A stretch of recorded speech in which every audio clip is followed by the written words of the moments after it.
Lucas capítulo 1. Y usted dirá, hermano, acabamos de celebrar la Navidad y usted comenzando con Lucas. Bueno, vamos a hacer un pequeño repaso.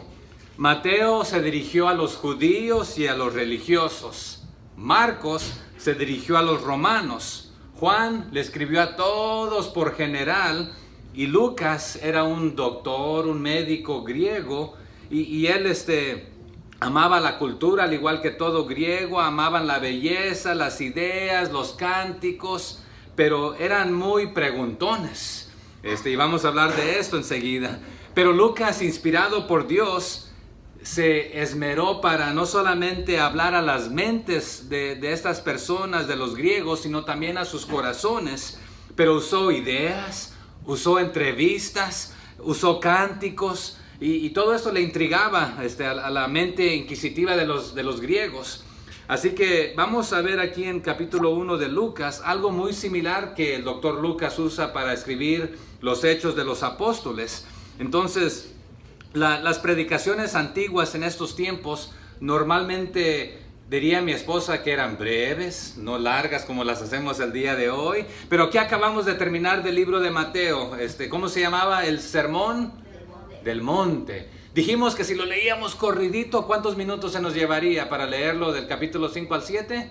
Ahí aproximadamente unos 12 minutos si lee ahí detenidamente. Que por hecho, ayer terminé por la 10ª vez la Biblia, que usted la puede leer 10 veces en el año, con 15 minutitos aquí en la mañana, 15 al mediodía, 15 por la noche, y así, 72 horas, toda la Biblia. Es el tiempo que usted necesita para leerla de pasta a pasta. ¿Sabía eso? En audio también se vale. Pero bueno, Lucas es uno de los evangelios. Está Mateo, Marcos, Lucas y Juan. Pero Lucas va a decir, yo consulté con los otros evangelios, con los escritos, con los apuntes. Pero ¿cuántos de ustedes toman nota? Vamos a pensar aquel sermón del monte. ¿Cuántos estarían tomando nota? Si yo les preguntara, hermanos, ¿de qué hablé el domingo pasado o el antepasado?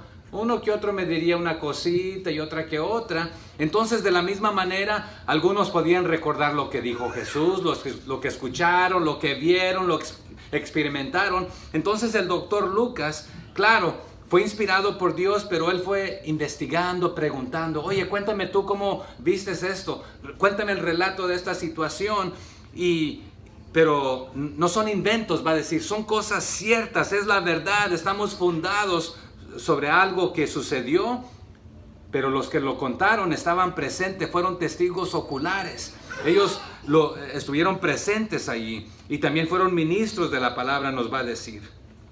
Entonces, en ciertas palabras, él va a decir, yo no estoy agregándole a los evangelios porque les haga falta algo, sino que les estoy dando detalles adicionales para aquellos que son preguntones y no les basta con una sola cosa. Vamos a ver que se lo dirige a un amado Teófilo. Pero, ¿qué significa este nombre? Lo vamos a ver. Yo les voy a dar mi opinión de esto, pero Teófilo te lo comparto para que tú se lo compartas a otros, en ciertas palabras les está diciendo. Así que Lucas, a diferencia de Mateo, Marcos y Juan, Lucas comienza su evangelio diferente a los otros evangelios y se lo escribe ahí al excelente, vamos a ver el nombre, Teófilo, excelentísimo le dice.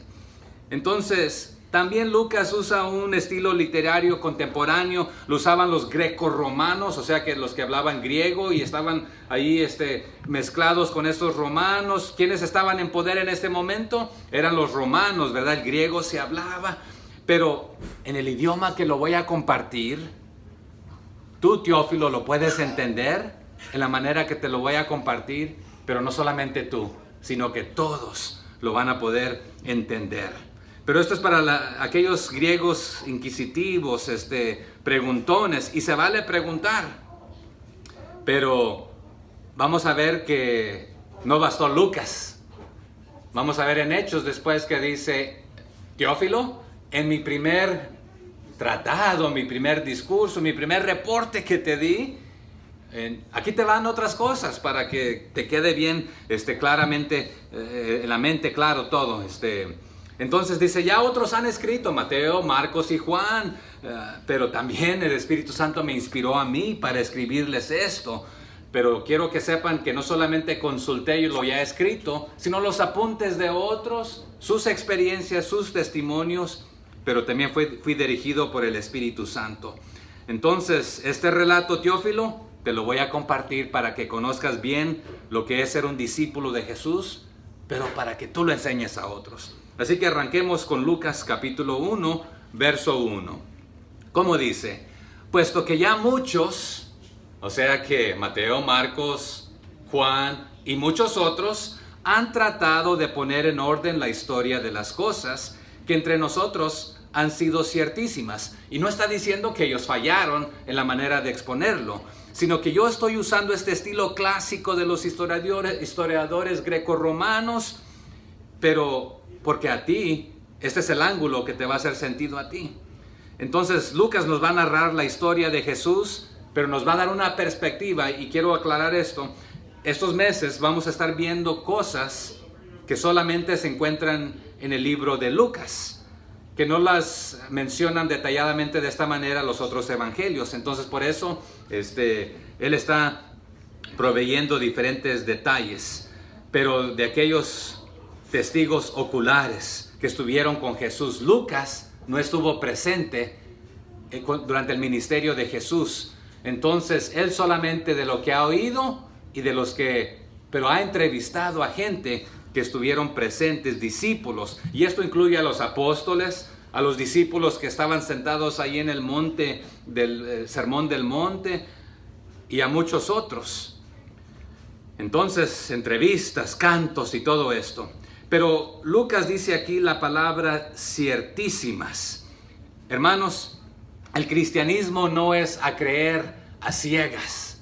Lo que te digan, tú créelo. No, sino que, es más, la Biblia nos invita a descubrirlo. Nos anima a escudriñar la palabra, a estudiarla, a conocerla, a respaldarla. Y aquí siempre le decimos que cualquiera que se pare en este púlpito y lo que le diga, tiene que respaldárselo con la Biblia. No solamente porque así se dice o así se cree, sino que lo respalde con la Biblia. Y la misma Biblia nos anima a hacer esto. ¿Se acuerdan? Allá también Juan nos pinta este ángulo. Natanael pregunta, ¿de Nazaret puede salir algo bueno? ¿Y qué le dijo Felipe? ¿Quieres saberlo? Ven y ve. O sea que tú ven y descúbrelo por tu propia cuenta. Al mexicano, como dice el dicho, no deje que le cuenten, o cómo es, sino que usted mismo vaya y vea, descúbralo. Entonces ven y ve si quieres descubrirlo. Más tarde el mismo Juan dice, este es el discípulo que da testimonio en Juan 21:24 de estas cosas, y escribió estas cosas, y sabemos que su testimonio es verdadero. Pero este mismo autor de Lucas, más tarde cuando está haciendo su segundo tratado en el libro de Hechos, capítulo 17, versos 11 y 12, dice, y estos eran más nobles que los que estaban en Tesalónica, pues recibieron la palabra con toda solicitud. Note lo que hacían, escudriñando cada día las Escrituras para ver si estas cosas eran así. O sea que no quedo convencido con que solamente me lo cuenten. Quiero estudiarlo, quiero hacer preguntas, quiero indagar, investigar. Y note cómo dice el verso 13. ¿Cómo dice? ¿Quién me ayuda? O el 12, perdón. Así que creyeron muchos de ellos, y mujeres griegas de distinción, y no pocos hombres. Eso es Hechos 17, 11 y 12. Entonces, hermanos, se vale investigar, se vale escudriñar, se vale hacerlo con toda solicitud, con todo ánimo, buscar leer la palabra del Señor. Ya les he dado estadísticas que gastamos más tiempo en las redes sociales que si usáramos ese tiempo de las redes sociales solamente de Facebook y lo invirtiéramos en la Biblia. Leeríamos la Biblia 10 veces en un año, de pasta a pasta. Pero nomás lo de Facebook, no hablando de WhatsApp, ni de YouTube, ni de nada más. Pero hermanos, las Escrituras son inspiradas por Dios. Entonces esto no descarta la idea de que Lucas le puso empeño a preguntar, a investigar, a confirmar todos los testimonios orales y escribirlos. Entonces Lucas está diciendo, ya muchas otras personas han organizado de manera ordenada las colecciones de los apuntes, de las enseñanzas, de lo que Jesús hizo, de sus milagros. ¿Cómo enseñaba Jesús? ¿Qué usaba él? Parábolas. Lo que ellos vieron, las sanidades, etc. Y Lucas se dio la tarea de investigar y entrevistar a todos los que vivían todavía en este tiempo, de los que habían sido testigos de lo que Jesús dijo y de lo que Él hizo. El verso 2 dice, tal como nos lo enseñaron los que desde el principio, ¿qué hicieron? Lo vieron con sus ojos y fueron, ¿qué cosa? Ministros de la palabra. O sea que estos hermanos que observaron a Jesús enseñando, lo vieron y lo escucharon y vieron sus milagros, sus hazañas, a estos, yo Lucas, los he entrevistado. Ellos nos lo pasaron, ellos nos lo contaron, nos lo explicaron, nos lo transmitieron a nosotros, la iglesia primitiva, tanto de tradición escrita como oral, todo lo referente a Jesús. Entonces, ¿cuál es la tarea del creyente, hermanos? Lo que él aprende de la palabra, lo que ella aprende de la palabra, ¿qué tiene que hacer? Compartirlo con otros, pasárselo a otros. Pero note que dice desde el principio. ¿Cuál principio? Bueno, dice Lucas, les voy a dar detalles a ustedes aún antes de su nacimiento y de su ministerio también, de aquellos que fueron testigos oculares y ministros de la palabra. Aquí nuevamente se incluyen los apóstoles, los discípulos. ¿Tenía Jesús más de 12 discípulos? Sí, eran muchos. También le seguía la multitud. Pero acordémonos que entre los 12 también habían 3 que con él pasaba más tiempo y luego había aquel uno con el que él pasaba tiempo. Pero también estaban los pueblos que le seguían. Pero aquí dice Lucas, yo entrevisté a los discípulos, a los apóstoles en ciertas palabras, los que fueron testigos. Una pregunta, hermanos. Si dependiera de usted investigar y conocer la palabra de Dios para que otros la conozcan en su totalidad, ¿la conocerían por lo que usted les comparte? ¿Sí se entendió la pregunta? O sea que si todos los demás dependieran de usted para que ellos conozcan la Biblia, la palabra de Dios, a base de lo que usted les comparte, ¿cuánto sabrían? ¿Cuánto conocerían? Porque usted les ha compartido. ¿Sería poco? Este año, hermanos, que nos propongamos lo poquito que aprendemos, compartírselo a alguien más. Sea poco, sea mucho. Pero otra pregunta que le hago, note ahí en el verso 2 de Lucas 1, dice, y fueron ministros de la palabra. ¿Qué significa esto, ser ministros de la palabra? Significa conocerla, aplicarla en tu vida y ministrar a los demás. No pierda Lucas 1 ahí. Vaya conmigo a 1 de Pedro 4:10, por favor. 1 de Pedro 4:10. Ahí nos explica qué es lo que es ser ministro de la palabra, como lo eran estos primeros creyentes. 1 de Pedro 4:10 y 11. Dice de la siguiente manera, cada uno de ustedes que es cristiano, sale siendo un ministro, nos va a decir, cada uno según el don o el regalo que ha recibido. ¿Qué tiene que hacer? Dice, ministrelo a los otros. O sea que Dios a todos nos ha dado un regalo. El primero es el regalo de Cristo Jesús. Si usted conoce a Cristo Jesús, compártalo con alguien. Si eso es lo poquito que sabe. ¿Se acuerdan qué hizo la mujer en el pozo?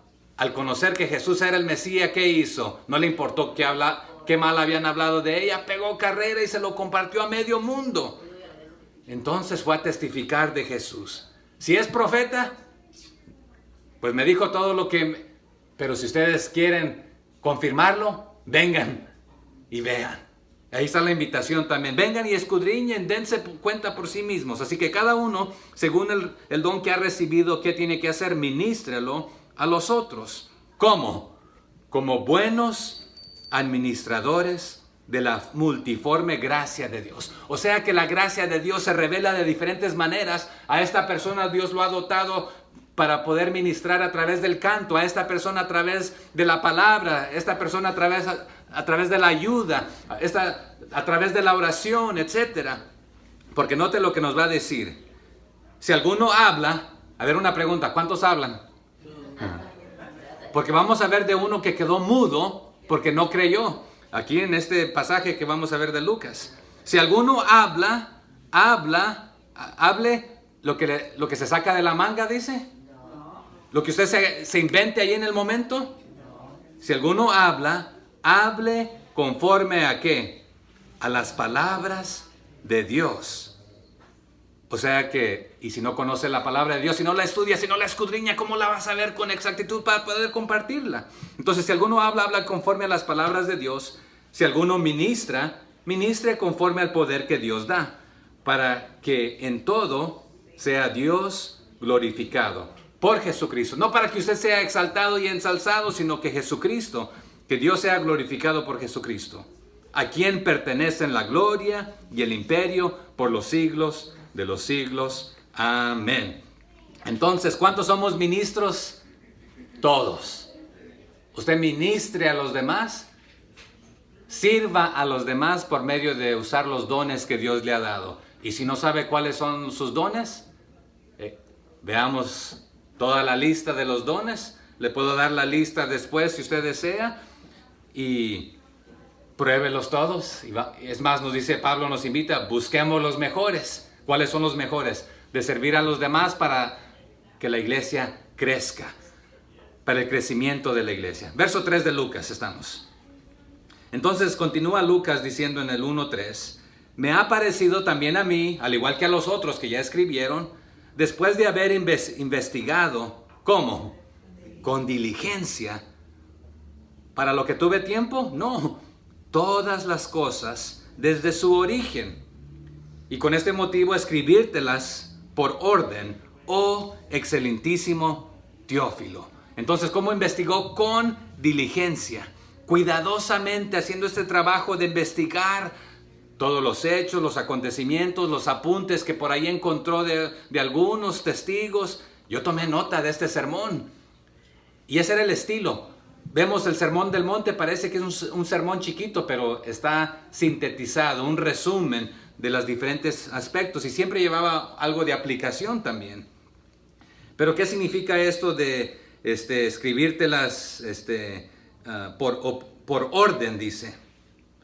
Se puede interpretar ordenadamente, se puede interpretar consecutivamente en orden cronológico, como sucedieron.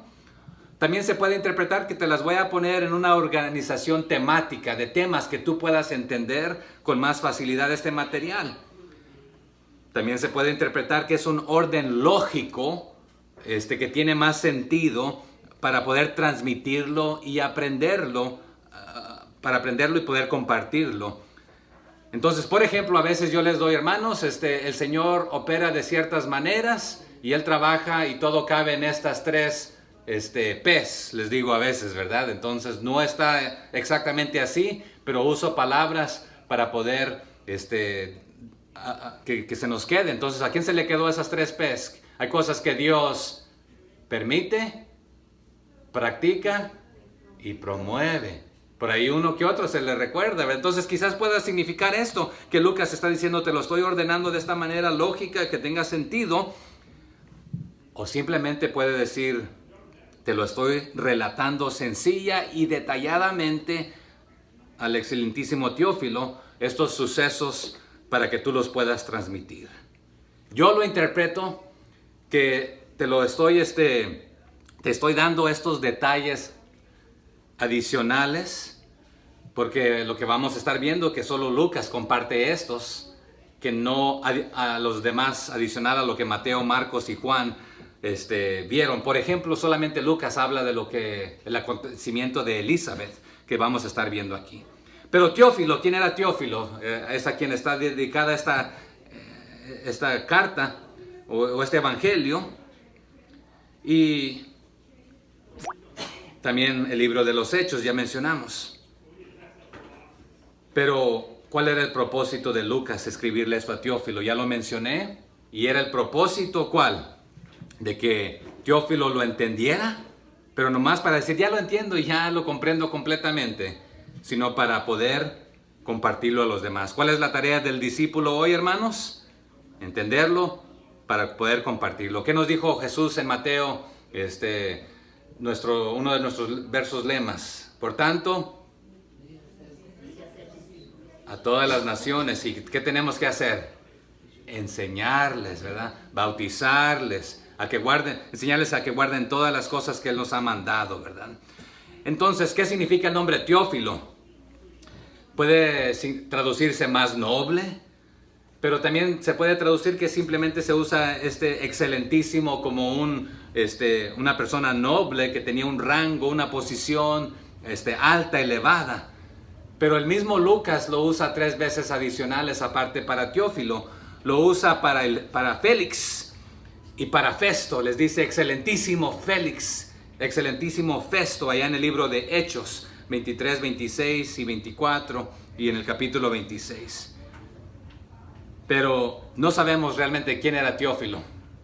Algunos judíos postulan que Teófilo era un sumo sacerdote que sirvió en los años 37 a 42, que era de la descendencia de los saduceos, que era hijo de Anán y cuñado de Cayafa. Otros postulan que Teófilo fue un magistrado, un jefe de alguna ciudad de Grecia o Asia Menor, de alta distinción social, económica y política y religiosa, y por eso lo nombra excelentísimo, así como Festo y Félix, que tenían rangos altos. Otros postulan que simplemente era un recién discípulo, y es una manera de decirle amado al discípulo recién convertidos.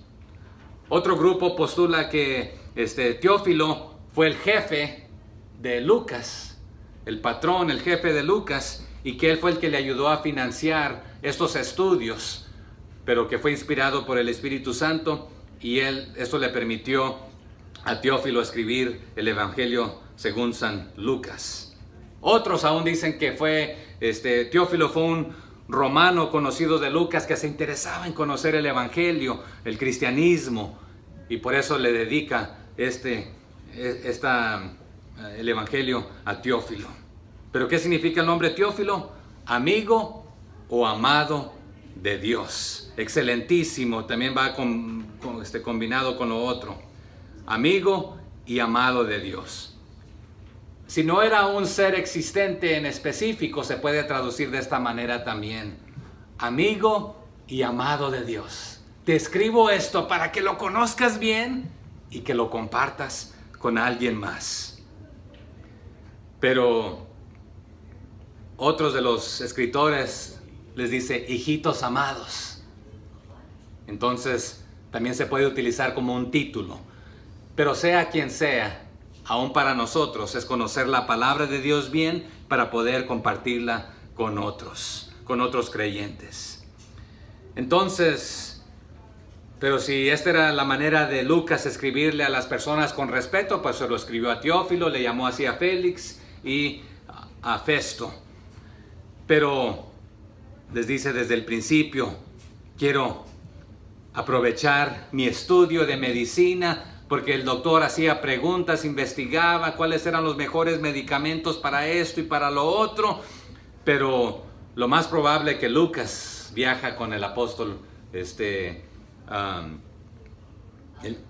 Pablo y otros, pero por eso está presente y él es uno de los escritores ahí para estos 2 libros y quizás para otros. Pero ¿cuál fue el diagnóstico del doctor aquí?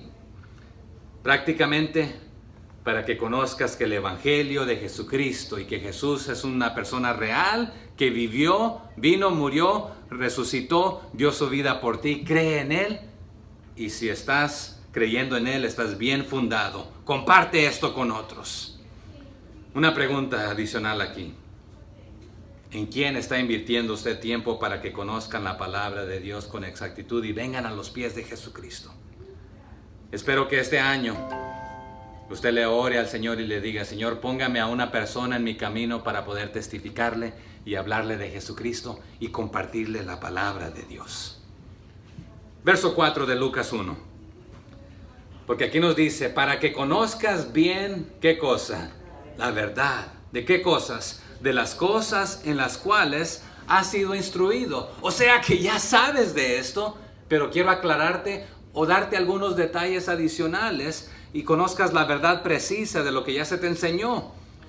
Entonces, había otros relatos de la vida de Cristo y había también relatos fiables y relatos no fiables. Pero Lucas le está diciendo: estos son de confianza, estos son fiables y están respaldados a todo nivel. De aquellos que vieron y de aquellos que oyeron, los que estuvieron presentes, me lo han relatado porque yo los entrevisté. Tú has sido instruido en estas cosas. Tú has sido informado y enseñado, pero quiero darte algunos detalles adicionales para que lo conozcas a fondo, profundamente. Y la palabra que es utilizada aquí en el griego es que ha sido enseñado, se puede traducir catequizado. ¿Qué significa esto? La base griega de esta palabra es enseñado a base de preguntas y respuesta. Más literalmente es a base de sonidos. Mi esposa, que es maestra, usa una palabra que se llama phonics. ¿Qué significa phonics, Lisa?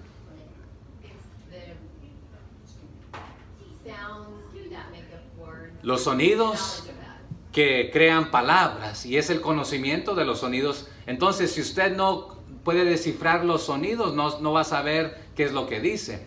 Porque si usted no habla inglés, solamente son sonidos sin sentido para usted. Pero cuando ya va hermano Tacho a las clases de inglés, ya sabe decir coffee and donuts, ¿verdad? Así que, pero tú fuiste instruido, enseñado a base de preguntas y respuestas, a base de sonidos y repetición audible, es más literal. O sea que lo que has oído, quizás no lo entendiste con totalidad, pero te lo voy a explicar un poquito más. Así que continuemos aquí. ¿En qué verso nos quedamos? En el 4. Así que aquí en esta parte vamos, Lucas le va a introducir la historia de Juan con palabras majestuosas, casi como las que va a usar para Jesús más tarde. Pero Juan, hermanos, fue uno de los mayores personajes de su generación. Es más tarde, en el capítulo 7, verso 8, dice: os digo que entre los nacidos de mujeres no hay mayor profeta que Juan el Bautista, pero el más pequeño en el reino de Dios es mayor que él. Y fue el mismo Juan que dijo: es necesario que yo mengüe para que él crezca. Entonces Lucas va a introducir el nacimiento de Juan, pero Teófilo no conocía esto porque los otros evangelios no lo cubren. Y le va a mencionar Zacarías, que era el padre de Juan. Zacarías era un sacerdote y él cumplía sus obligaciones en el tiempo cuando le sucedió este anuncio que vamos a estar viendo. Entonces, el hombre era quien le daba el nombre a la criatura que nacería. Entonces, ¿quién se le apareció a José? El ángel, y le dijo: le llamarás. También se le apareció a María, ¿verdad? Aquí a Juan, le va a dar el nombre a Zacarías, le vas a poner Juan. Y vamos a hablar más tarde también que también se le apareció a Manoa. ¿Cómo se llamó a la mujer de Manoa? No nos dice el nombre, ¿verdad? Pero ¿quién vino de ahí? Sansón. Y él fue nazareo. Y después aquí que vamos a estar viendo va a ser nazareo Juan el Bautista. ¿Quién más hubo que fue nazareo? ¿Quién más? Y vamos a hablar la diferencia entre nazareno y nazareo. Y explícitamente la Biblia no nos dice que Jesús fue nazareo, pero sabemos que es nazareno, ¿verdad? Pero también observó los mismos ritos de los nazareos. Entonces, pero hubo uno más. Se lo voy a dejar de tarea, y si no, fue el que acabamos de mencionar. Era una mujer que creían que estaba borracha y oraba y oraba. Ana, ¿cómo se llamaba su hijo? Samuel. Entonces, a una forma muy similar, Lucas, la que usó Samuel para Samuel, también se encuentra aquí. Pero también, al igual que Abraham y Sara creyeron cuando el ángel les dijo, van a tener un hijo. ¿Qué hizo la mujer? Le dio risa, porque nosotros, siendo viejos, igual Zacarías e Elizabeth, era una pareja que no habían podido tener hijos, ya estaban ancianos, él era un sacerdote, y les viene el ángel anunciándoles que les van a hacer un hijo. Entonces Lucas le está contando esto a Teófilo, así que entremos ahí al verso 5. Dice así: hubo en los días de Herodes, rey de Judea, un sacerdote llamado Zacarías, de la clase de Abías. Su mujer era de las hijas de Aarón y se llamaba Elizabeth. Entonces el Herodes mencionado aquí era rey de Judea, era el grande, Herodes el grande, rey de todo el territorio de Israel en estos tiempos, y Mateo 2:1 nos lo confirma, rey de Judea. Pero Herodes era medio judío y él a veces deseaba congraciarse con los judíos, pero también con los romanos en este tiempo. Pero es el mismo hombre que más tarde mata a todos los niños menores de 2 años. Y eso se encuentra en Mateo, pero Lucas solamente lo menciona. Pero Zacarías era del grupo de Abías, que significa mi padre es Jehová. Y Zacarías significa Jehová ha recordado. Entonces, este sacerdote ya estaba viejito, no había tenido hijos, y él era uno de los 24 grupos de sacerdotes, y el grupo de Abdías era el octavo grupo. ¿Qué sucedía? Que por turnos ministraban. Y en este tiempo, les voy a dar la cifra más tarde, pero había una gran cantidad de sacerdotes que a la mayoría les tocaba 1 o 2 veces en su vida para ministrar. Y entre comillas, dio la casualidad que cuando le tocó a Zacarías ese día ministrar en el templo, es cuando le sucede lo que vamos a estar viendo aquí enseguida. Y pudiera darles más detalles ahí, porque dice de las hijas de Aarón era Elizabeth, ¿verdad? Entonces también del linaje sacerdotal, pero la palabra que se va a usar ahí, van a usar suertes o repartimientos, pero fue de la manera que fue hecho allá en los pasajes antiguos. Pero pudiéramos hablar mucho más de eso, pero se me está yendo el tiempo rápido. Verso 6. Ambos eran justos delante de Dios y andaban irreprensibles en todos los mandamientos y ordenanzas del Señor.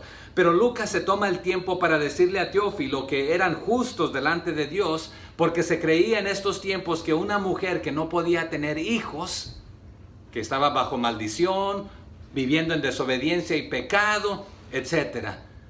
El salmista nos dice que para nosotros los padres, ¿qué son los hijos? ¿Maldición o bendición?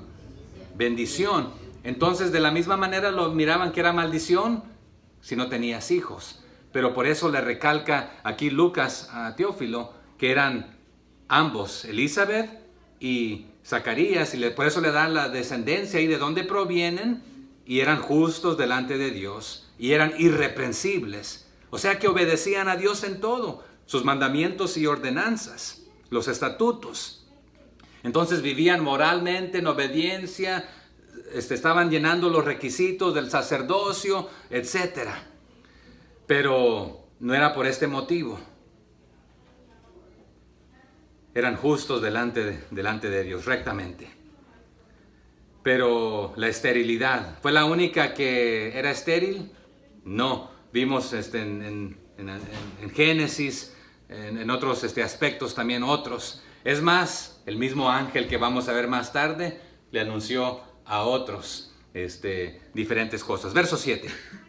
Pero no tenían hijo porque Elizabeth era estéril, y ambos eran ya de edad avanzada. Y le hace saber que eran de edad avanzada porque otra vez las posibilidades ya no existían. Por eso, al igual que Abraham y Sara, ya las posibilidades, humanamente hablando, ya se les había pasado ese tiempo. Entonces, y Ana, la madre de Samuel, y también ella oraba y le pedía al Señor. Y la madre de Sansón, allá el libro de los jueces vimos esto, que también se le apareció un ángel. A Abraham vinieron unos mensajeros ahí a hablar con él. Pero continuamos ahí en el verso 8. Aconteció que ejerciendo Zacarías el sacerdocio delante de Dios según el orden de su clase. En otras palabras, otra vez le tocaba a su grupo ministrar, y de entre su grupo fue seleccionado él. Entonces, en el transcurso del ejercicio de hacer sus deberes sacerdotales es cuando sucede lo que nos va a mencionar. Entonces, nuevamente, cada sección sacerdotal servía en el templo, quizás durante una semana, 2 veces al año le tocaba, y a veces una y a veces ninguna. Pero ¿de dónde venían los sacerdotes? ¿De cuál tribu? La tribu de Leví. Entonces todos aportaban estas 24 clases, y él viene de Abdías, y él era de la octava, y Primera de Crónicas 24:10 nos ayuda a entender esto. Pero cada clase cumplía su deber por este tiempo. Verso 9. Conforme a la costumbre del sacerdocio, le tocó en suerte ofrecer el incienso. Y esta palabra suerte no es en casualidad, sino como ya había estado ordenado por turno, por equipo, por diferente clase, y era la octava clase a la que le tocaba, y él era de esta familia.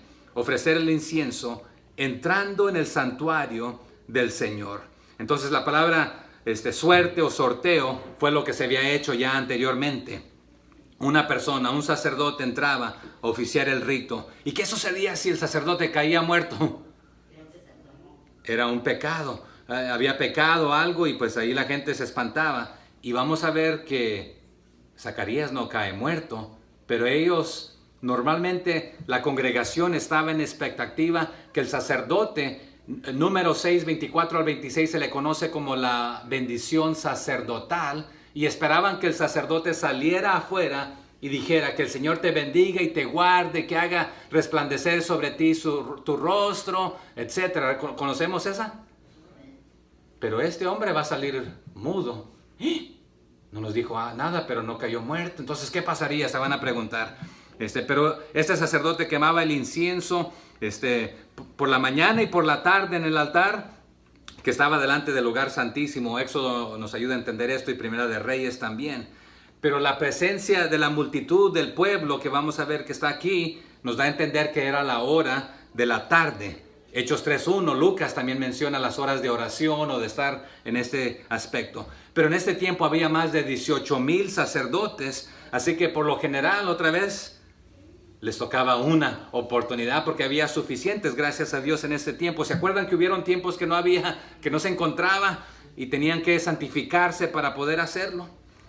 Dice el verso 10, y toda la multitud del pueblo estaba afuera orando a la hora del incienso. Así que el incienso que se quemaba en el templo, hermanos, era 2 veces al día, y el humo del incienso representaba las oraciones de ellos que ascendían al cielo, al trono de Dios. Entonces, ¿qué están haciendo ellos afuera? Orando mientras él quema el incienso. ¿Cuál sacerdote? ¿Cómo se llamaba? Zacarías. Donde estaba el altar de los holocaustos, y ahí están ellos afuera esperando que él regrese. Y normalmente no se tardaban mucho quedarse ahí todo el día, sino que habían ciertas horas de esto, en la mañana y en la tarde. Dice el verso 11, y se le apareció, una palabra clave ahí, y se le apareció un ángel del Señor. No nos dice todavía el nombre, ¿verdad, Lucas? Puesto en pie a la derecha del altar del incienso. Entonces aquí también es clave, a la derecha del altar. Y se acuerdan que el templo fue un lugar apropiado para, aquí en el caso del ángel, para parecérsele a Zacarías. Y esto es donde va a comenzar a correr el reloj para el nacimiento del Mesías, pero Lucas le está dando este detalle adicional. A la derecha, al lado sur, entre el altar y el candelero, estando Zacarías al norte, al lado norte, frente al altar. O sea que mientras ofrecía el incienso. ¿Pero por qué ahí? Bueno, el lado derecho se le consideraba el lado favorable. También en estos tiempos ser zurdo no era tan favorable. Pero Mateo 25:33 nos ayuda a entender esto. Pero los ángeles, hermanos, ¿qué haría usted si se le aparece un ángel a usted y le hablara? ¿Qué haría? Y la Biblia solamente nos menciona 2 nombres de ángeles. ¿Quién me los menciona? Es tiempo de examen. Gabriel y Miguel. Y nos menciona muchos otros, pero no por nombres. Pero esos son los 2 por nombres. Y aquí va a ser Gabriel. Y es el que va a dar el mensaje a Zacarías. El pueblo lo va a interpretar que vio visión, porque ellos no estaban presentes. Pero ¿cuál les dije que era una palabra clave ahí? Se le apareció. No dice vio en visión, sino que Lucas entrevistó a Zacarías. ¿Lo soñaste? ¿Lo oíste? ¿O lo viste? No, lo vi. Entonces, pero visión también viene de ver, ¿verdad? Entonces ahí hay un juego de palabras. Pero a Zacarías se le dijo que Dios estaba haciendo los preparativos de su visita a la tierra. Zacarías y su esposa Elizabeth eran conocidos por su santidad personal. Y veamos el verso 12. Pero ¿qué sucede aquí con el verso 12? Y se turbó Zacarías al verle y le sobrecogió temor. Hermanos, otra vez, ¿cómo reaccionaría usted? ¿Creería? ¿Dudaría? ¿Tendría miedo? ¿Se desmayaría? ¿Se acuerda también cuando se le aparecieron los ángeles a los pastores? ¿Qué les dijeron? No tengan miedo, no se espanten, no temáis. Porque lo que les traemos son buenas noticias. Vamos a ver eso más tarde. Yo creo que muchos nos desmayaríamos.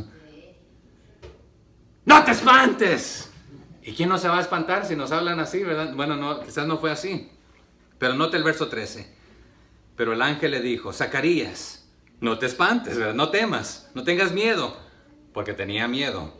Porque tu oración ha sido oída, y tu mujer Elizabeth te dará a luz un hijo, y llamarás su nombre Juan. Por lo que has estado orando, se te está contestando. Pero ¿será que a veces nos maravillamos de que el Señor contesta nuestras oraciones? Me contestó. Pero note lo que va a pasar aquí. Entonces, y va en paquete, hermanos, aquí. Zacarías no solamente estaba pidiendo por un hijo, sino que también aquí la petición que él estaba orando, el ángel está diciendo, se te ha contestado, pero no solamente se te ha contestado, sino que el Señor te va a dar un hijo que lo va a usar para abrir el camino para lo que has estado orando, la redención de Israel. Y no solamente eso, sino que va a ser, el Señor te va a otorgar que sea a través de tu hijo que se va a abrir esta puerta. Entonces, ¿qué significa el nombre Juan? En el Antiguo Testamento, el don de gracia de Jehová. Pero Juan significa el Señor es bondadoso, o sea que te ha dado su gracia, su misericordia. ¿Y Jesús qué significa, hermanos? ¿Quién se acuerda? El Señor salva, Salvador, igual que el Antiguo Testamento. ¿Cuál era su equivalente? Josué. Entonces, aquí van a ir en paquete. Juan va a abrir el camino del Salvador, pero te ha contestado tu oración. Entonces, Juan significa el Señor ha mostrado su favor, su gracia. El Señor salva, significa Jesús, ¿verdad? Pero el Señor es bondadoso, dándonos de su gracia, se puede traducir. Entonces, Teófilo, te voy a explicar la parte antes del nacimiento de Jesús. Tú conoces desde el nacimiento de Jesús, pues te voy a dar un detalle que sucedió, que afirma y confirma lo que sucedió con Jesús. Verso 14. Y tendrás gozo y alegría, no solamente porque te viene un hijo, sino que a través de tu hijo, Él va a ser el que va a abrir la brecha para el Salvador. Y muchos se regocijarán de su nacimiento, de Juan, al que te dije que le vas a poner por nombre. Y aquí en el griego quiere decir van a comenzar a regocijarse porque no se estaban regocijando. Querían que viniera alguien a rescatarlos de la esclavitud de los romanos, pero a través de esta noticia de que Juan va a venir, van a saber que va a venir algo más grande y se van a comenzar a regocijar. Tendrán gozo, pero desde ese momento tuvieron gozo y van a tener gozo continuamente sabiendo de que esto viene. O sea que tendrán causa de regocijo. Va a resultar para muchos este acontecimiento de gozo. Verso 15. Porque será grande delante de Dios. Estamos hablando de Juan todavía, no de Jesús. No beberá vino ni sidra y será lleno del Espíritu Santo, aún desde el vientre de su madre. Y esta es una de las partes claves que Lucas le está diciendo a Teófilo, aún desde el vientre. Y se acuerdan cuando Elizabeth vino a visitar, cuando María vino a visitar a Elizabeth. Ya Elizabeth ya tenía rato embarazada. ¿Y qué hizo la criatura desde el vientre? Reconoció, dice, la madre de mi Salvador me ha visitado. Y bueno, y no me quiero adelantar porque más tarde estaremos cubriendo esto, ¿verdad? Pero lo que Lucas le está diciendo a Teófilo, Dios te ha seleccionado a ti, Zacarías, y a ti, Elizabeth, para proveer esto, el que va a abrir el camino. Así que no va a beber vino ni licor o sidra, dice, ¿verdad? Entonces Juan el Bautista, y ya les había preguntado, el otro fue Samuel y el otro fue Sansón, que fueron, ¿cómo le nombramos a esto? Nazareo, voto nazareo. Y pudiéramos hablar de esto mucho, pero simplemente significaba separado o apartado para un propósito especial, específico. Entonces, y sería lleno del Espíritu Santo. Y Lucas, más que los otros evangelios, habla más del Espíritu Santo, porque Lucas, y en el libro de Hechos, él habla de la venida del Espíritu Santo, ser lleno del Espíritu Santo, ser dirigido de esta manera, pero Lucas toma de lo que es el que más habla de la obra del Espíritu Santo y en este aspecto, y pudiéramos leerlo en muchos pasajes de Lucas, pero no nos vamos a tomar el tiempo. Si usted quiere todas esas citas, pues más tarde se las doy. Pero dice, será grande delante de Dios. O sea que será un nazareo, uno separado. Y Números nos habla del nazareo, allá en Números capítulo 6. Pero aquí está el contraste. El leproso, su enfermedad, era visto como desechado y apartado. Pero aquí está el otro extremo, apartado, viviendo una vida santa de lo pecaminoso, de lo sucio, de la contaminación del mundo. Él será santo al Señor, ceremonialmente hablando y espiritualmente en todo aspecto. Pero aquí está la diferencia y no tenemos realmente el tiempo para profundizarnos en la diferencia. Pero muchas veces confundimos el término nazareo y nazareno. Aún algunos de los diccionarios lo confunden. Pero nazareo es el voto de vivir separadamente de lo sucio, del mundo, apartado. Significa, también la palabra en el Nuevo Testamento llega a ser santo, santificado.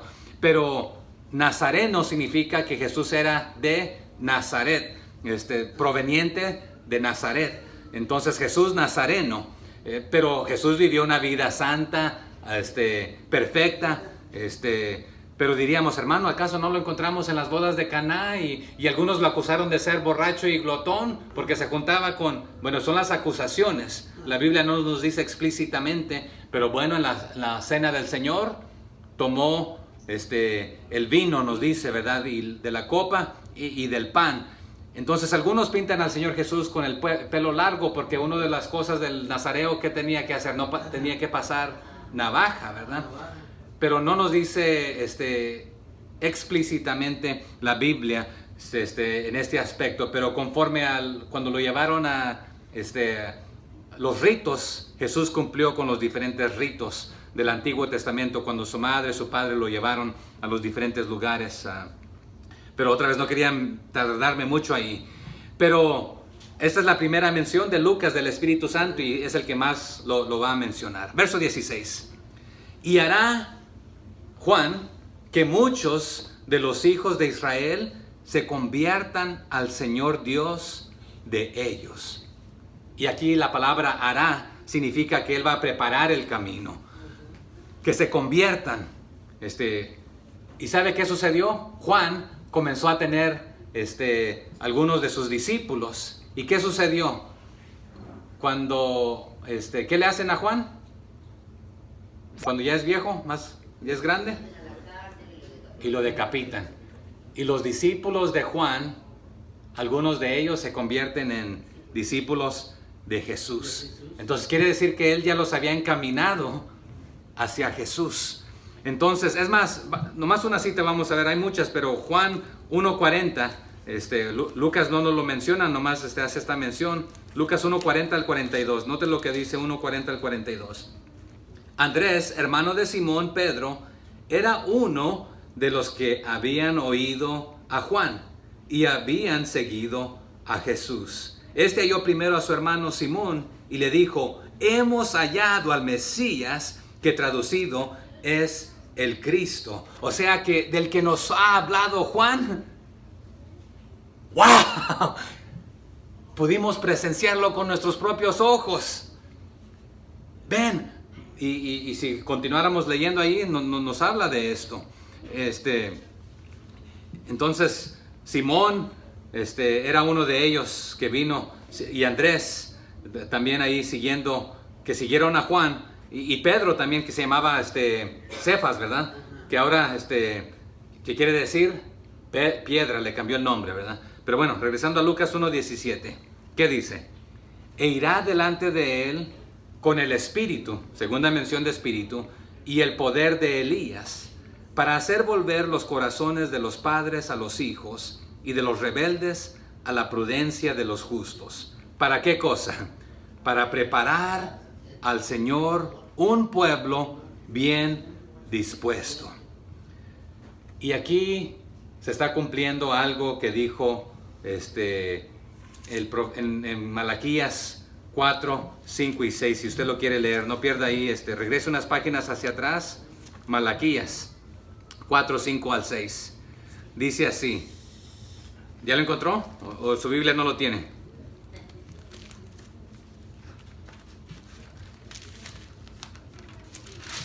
Por si no lo sabe, Malaquías es el último libro antes de Mateo, ¿verdad? Del Antiguo Testamento.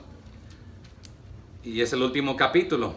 Y los últimos 2 versículos, y luego hay un periodo de silencio, y por eso no habían tenido gozo, ni habían estado bajo servidumbre de los romanos. ¿Ya lo encontramos? Malaquías 4, 5 y 6. He aquí, yo os envío el profeta Elías, antes que venga el día de Jehová grande y terrible. Él hará volver el corazón de los padres hacia los hijos, y el corazón de los hijos hacia los padres, no sea que yo venga y hiera la tierra con maldición.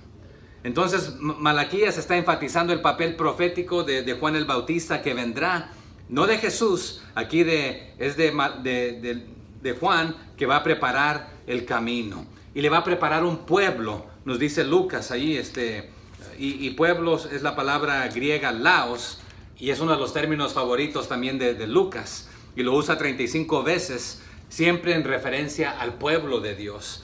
Entonces va a preparar Juan un pueblo para que cuando venga Jesús el Mesías estén más dispuestos a recibirle. Pero bueno, pero aquí Lucas menciona y Malaquías, ambos mencionan al profeta Elías.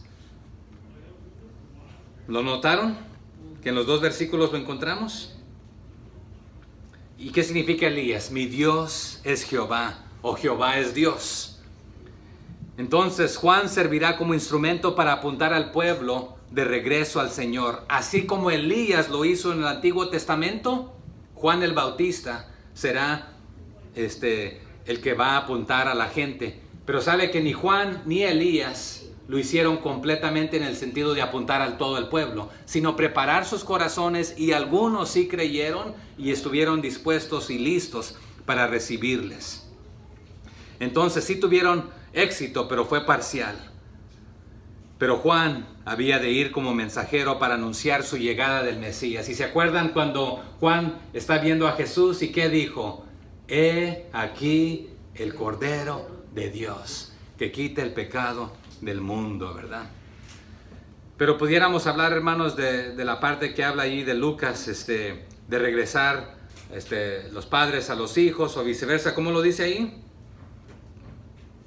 En el 17, para hacer volver los corazones de los padres a los hijos. Quiere decir la restauración de la fidelidad paternal. O sea que si los desobedientes son los hijos y los padres pertenecen a los que son justos, entonces ¿cuál es el sentido aquí? De traer otra vez el espíritu antiguo de la nación a sus hijos degenerados, porque se acuerdan cuál era la tarea de los padres, de enseñarle a sus hijos cuando se levanten, cuando se acuesten, cuando anden. Entonces habían dejado a Dios a un lado. Y Juan va a decir: arrepiéntanse, retornen, regresen, hagan frutos dignos de arrepentimiento. Entonces él iba como Elías a ser el Elías. Pero se acuerdan también cuando a Jesús lo están crucificando, dice: ¿estará llamando a Elías? ¿Ya vendría Elías o ya vino? Entonces Juan es el Elías en este aspecto. Pero para aparejar, quiere decir ahí cuando preparar, para que tengan esta expectativa de recibir al Señor, porque pronto van a ser también.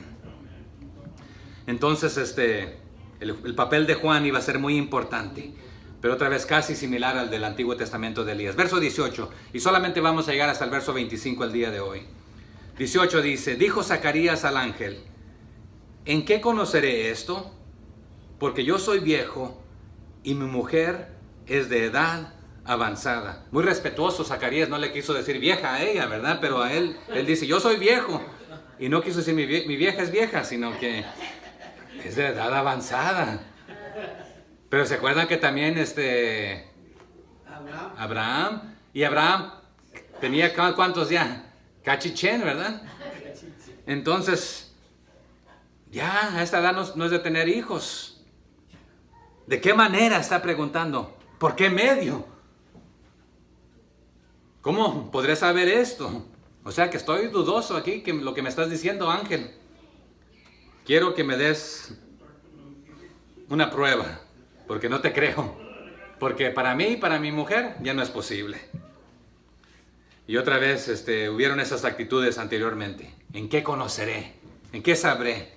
¿Se acuerdan también cuando a María se le apareció, verdad? Ella no dijo, ella estaba en la edad, pero pues no estoy casada, pero eso es para más tarde.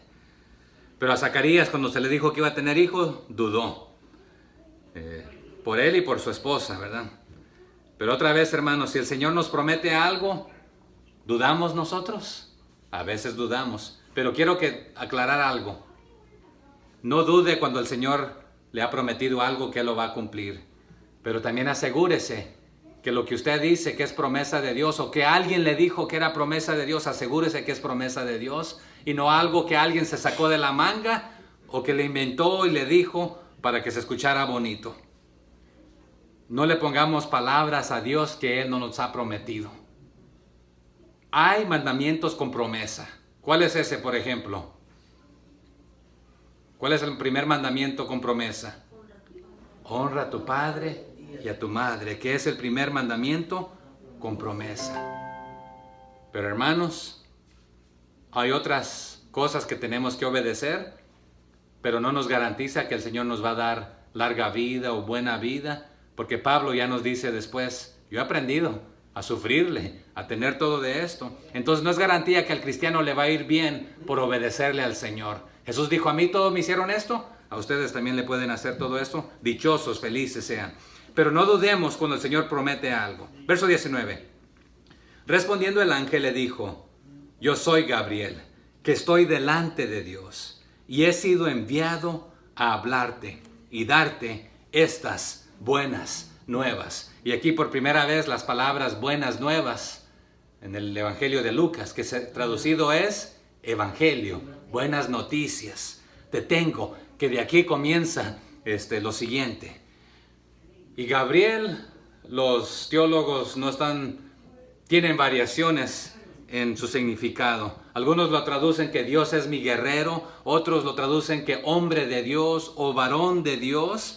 Otros lo traducen hombre poderoso de Dios o poderoso hombre de Dios. Otros lo traducen enviado de Dios. Otros lo traducen capacitado por Dios para traer buenas nuevas. Yo lo traduzco mensajero de Dios. Porque ¿qué dijo él? Estoy delante de Dios, soy enviado. Entonces pudiéramos decir ángel enviado de parte de Dios para traer buenas noticias. Significa Gabriel, porque si usted estudia a Gabriel, es el que llevaba las buenas noticias, buenas nuevas. En el Antiguo Testamento llevó también buenas nuevas. Gabriel no solamente apareció a Zacarías, también es el que le va a aparecer a María en el verso 26 más tarde. También se le apareció allá en el Antiguo Testamento a Daniel, más de 500 años antes, en el libro de Daniel capítulo 8 y capítulo 9. Pero cada vez que aparecía, traía mensajes importantes de Dios. Así que esa es una de las claves. Pero vine a declararte el Evangelio, las buenas noticias. Pero Gabriel, hermanos, anunció la venida del Mesías desde Daniel capítulo 9, verso 25. Pero también de acuerdo a algunas traducciones, interpretaciones y tradiciones, porque la Biblia no lo dice explícitamente, pero lo dice implícitamente. Algunos interpretan que Primera de Tesalonicenses 4:16 dice de la siguiente manera: porque el Señor mismo, con voz de mando, con voz de arcángel y con trompeta de Dios, descenderá desde el cielo, y los muertos en Cristo resucitarán primero. La tradicionalmente nos dice que será Gabriel que hará este anuncio. Pero bueno, no nos lo dice Lucas de esto, pero son interpretaciones tradicionales. Verso 20 de Lucas 1. Y ahora quedarás mudo, porque no creíste, y no podrás hablar hasta el día en que esto se haga. Por cuanto no creíste mis palabras, las cuales se cumplirán a su tiempo. O sea que cuando se cumplan, entonces vas a poder hablar y se te va a retirar esto que quedaste mudo, porque dudaste, porque no creíste. ¿Ok? Entonces pidió una señal. Pero nosotros a veces nos atrevemos a pedirle señal al Señor. Lo que deberíamos es que si Él lo dice en su palabra, hay que creerle y no buscar señales.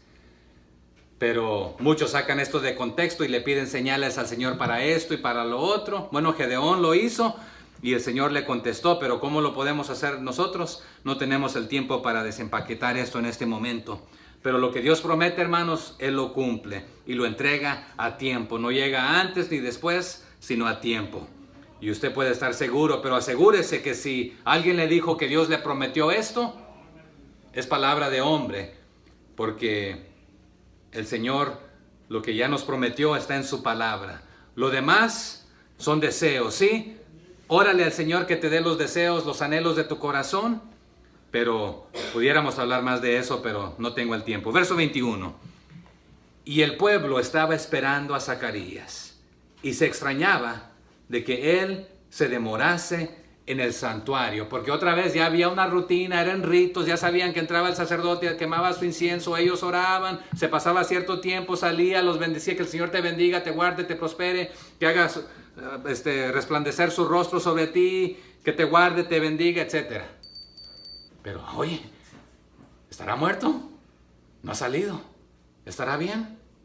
Y estaban esperando.